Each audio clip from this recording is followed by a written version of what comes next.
রাতে যে আমাদের খাবারের প্লেট, এটা খায়া পানি, ধোয়া পানি, আগে গ্রামের আমরা মাটির ঘরে, টিনের ঘরে থাকতাম, তো এটা বাহিরে ফেলানো যাবে না রাত্রে, তাইলে ক্ষতি হবে।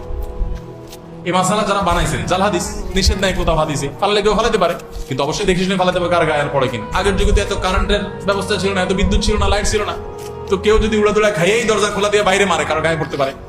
পোলাপান যেন এই কাম না করে, যেন বলছে খবরদার, এটা ফালানো যাবে না, ক্ষতি হয়ে যাবে।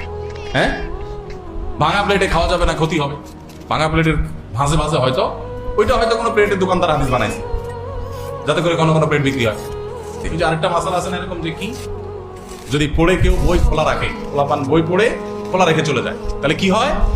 শয়তানে পড়ে। শয়তানে পড়লে তো ভালো, শয়তান মানুষ হয়ে গেলে তো এটাই চাই আমরা, শয়তানে পড়লে তো ভালোই। আসলে তো তা না, রাতে হাত পায়ের নখ কাটা ঠিক না, কাটালে ক্ষতি হয়।